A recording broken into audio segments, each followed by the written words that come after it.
It's a Gundam! Super Draco here, and welcome back to It's a Gunpla, the show whose name I didn't think out very well. So, we're almost done with GaoGaiGar. This has been a long series, and I know it has, but I also feel like, because each unit was so different, that it at least kept things somewhat fresh in between episodes. So, since we did the broken arm last time, now we're doing the protect arm.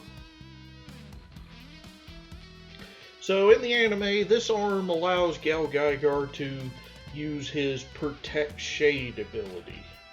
And Protect Shade creates shields, different types of shields. It can create a fully spherical shield around all the GaoGaiGar.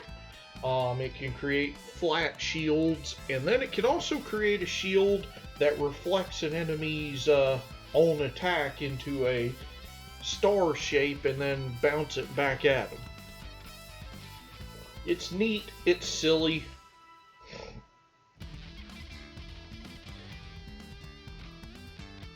Now, after my previous experience with the other hand, as you can see, I've learned a little bit. So, I'm not having quite as much trouble as before, but again, I would have rather had these hands for posing and then static hands for transforming. And also for certain poses. And I'll die on that hill. So, depending on how long this build actually is, we may finish up GaoGaiGar in this episode. And if we're close, then we're going to run it as a super long episode.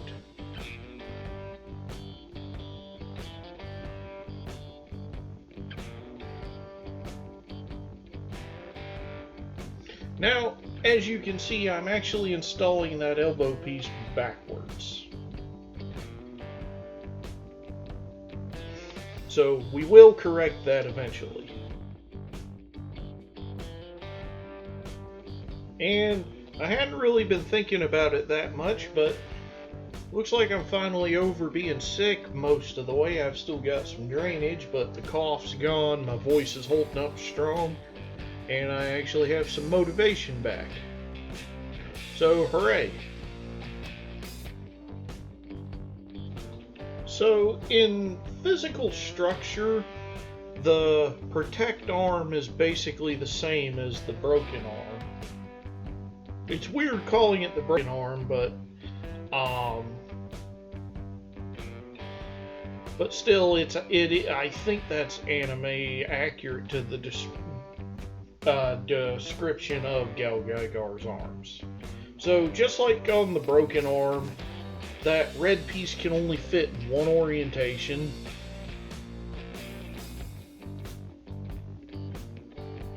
And so then you have these 4 clear pieces that are going to drop into these sockets, and those are clearly the emitters for his Protect Shade. They also, I guess, are the energy transmitter to the dividing driver when equipped.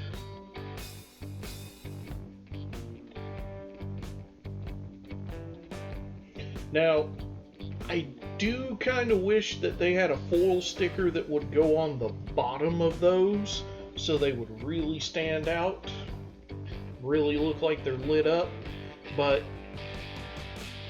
this might be a case of me just asking for too much.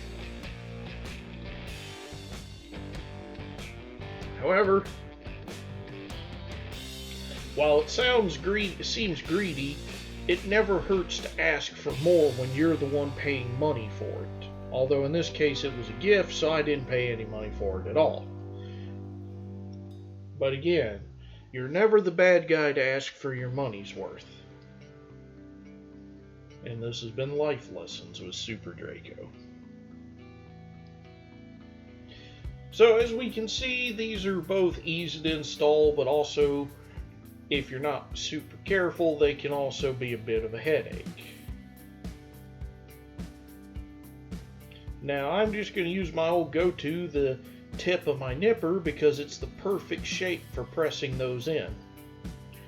Alright, so here's where I've realized I have the hand incorrectly assembled, and the hand cover doesn't want to go in because it isn't assembled correctly. So we're going to jump ahead till I fix it, because you've already seen me struggle with the other hand, or the other arm. Okay, and so as we can see, we now have both engine pods. Now just the shaping on this one doesn't need lining like the broken one. So we come over to Stealth Gao, and if you remember those pegs we installed in the wings, so those come out and just plug right into the engine pods.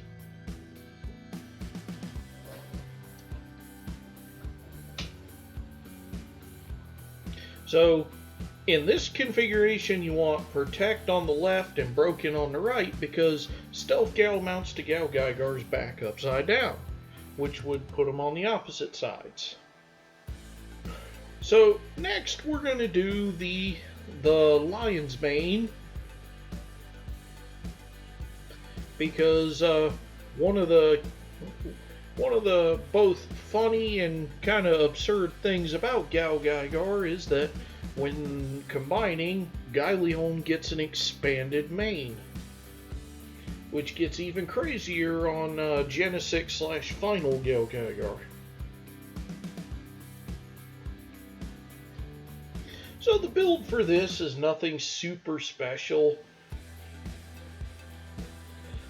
Surprisingly, despite these pieces being very small, they actually clutch together quite well,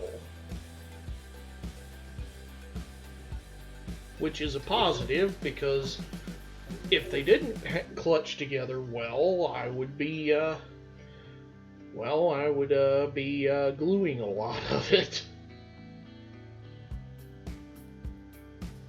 And in actuality, we actually do get to see a feature they designed intentionally. As you can see, there's a little tiny ball joint, and that is so the lion's mane can fold out of the way to improve GaoGaiGar's arm articulation, because his complicated design actually does negatively impact the mobility of his arms. So these parts are some of them are undergated.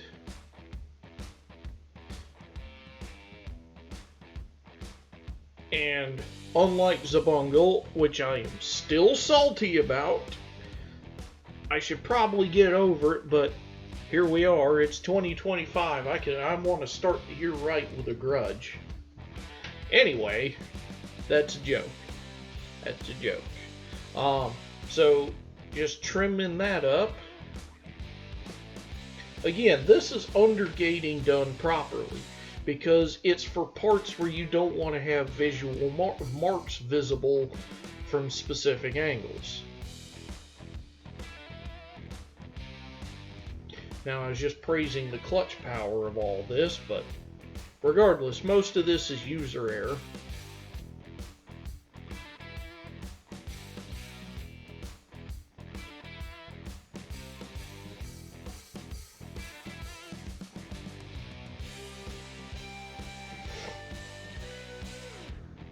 So, just want to make sure the orientation is right.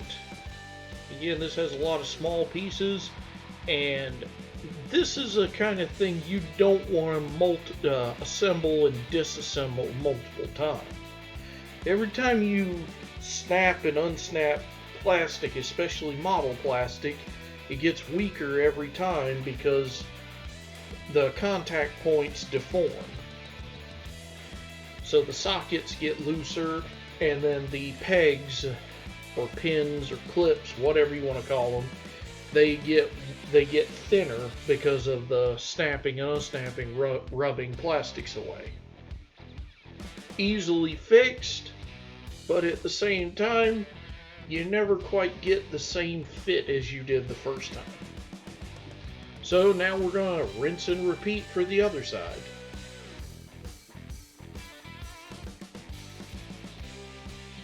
And actually, I'm going to correct myself now. We are going to have one more build video for GaoGaiGar after this, because as you can see on the instruction sheet right there, we've still got the dividing driver. However, as that video will be the part of the finale, it's going to be a super long video in which I combine GaoGaiGar for the first time. And I'll go ahead and spoil it for you. It does not go super well. And that's because the instructions on this are not, they're good. Bandai's instructions are always good, but this is one of the rare times that they don't clarify everything that's happening. Not entirely their fault, mostly mine, but still, like I said, the instructions don't quite clarify everything. So, same as before, except this time I'm just gonna try to trim the under gates with my nippers so I don't need to break out the scalpel.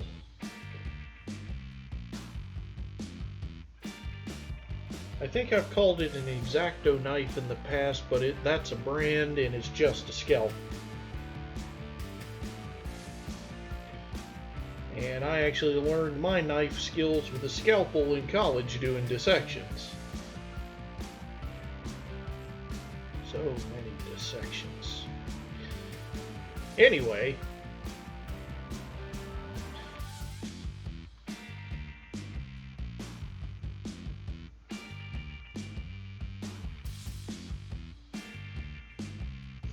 Alright, and that's our second lion's mane, so we just need the little attachment arm.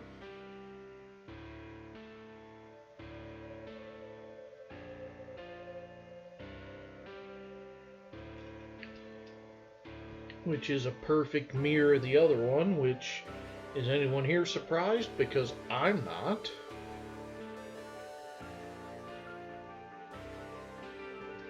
There we go. So we're going to bring in Stealth Gao, because this is one of the absurdities of GaoGaiGar. Because honestly, there's just nowhere for these to hide. So unfortunately, they're hanging out on the bottom. As you see, 2 sockets. Now I'm just making sure I'm plugging them into the correct socket, that they fit in the correct configuration. And basically the instructions just have you lay them flat, or as close to flat as you can, like that. I mean, it's not aerodynamic and it looks awful, but it's accurate, because in the anime they're just hanging out down there.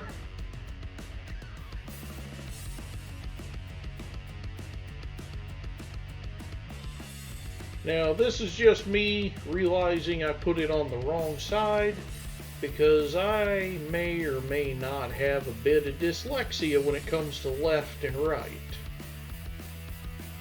If I do have dyslexia, I blame my mom in doing that thing where they put, when I was a baby I was holding stuff in my left hand and she'd try putting it in my right hand.